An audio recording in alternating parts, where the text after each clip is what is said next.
Nagabenta ke khubor baman kasni pet but subscribe ya u antor news. Kublai phi baro kini kilong ki khubor bamta kasni. Ka jingduai jungki riu it football ka jila Meghalaya banyo ka North East thereby ka Durand Cup 2000 semi final hasilong. Kala urlong menta da karai jungki bor penyat ban rakno gani ka jingyakun na gol gata hasilong.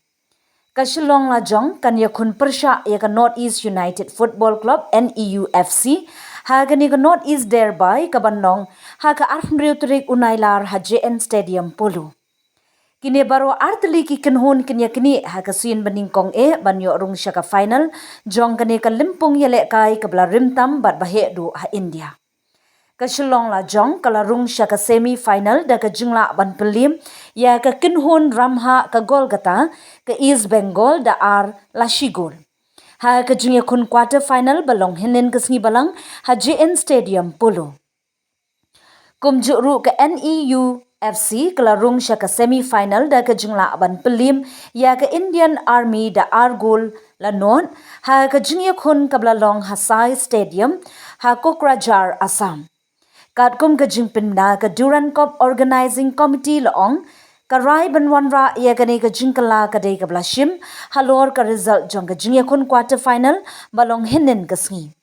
Baro artli ki jingyakun quarter final kila sakhi ka jingyale bha na ka NEUFC bat ka Iaknieh Lajong ka ba ka jingjob jong u kala nang pensyong shit bat penrem ya kinong kershan kathan. Kalau ong bakani ka sunjam ka day ka blashim ban pentikna bakinong kershan ki badai ka mensim bat udok nut jong ka limpung yelek kai kin mat ya ki jing shongshit jong ka jingyakun ka ba itnat bha ha ka jaka ka bakini baro ar kinhun kila suthit bha ha ka jingyelek kai football. Nginget bakani ka jing penkela kanang pensyong shit bat ailat iki kenhun baki nele kai hapdeng ki pat nong kershan ka baki day banyo kat ba ki dang yakun banyo jaka ha ka final kala ong pat ada ka Iaknieh Lajong ka job ya kani ka jingyakun semi final ka jingyakun jong ka final kanong ha gol gata.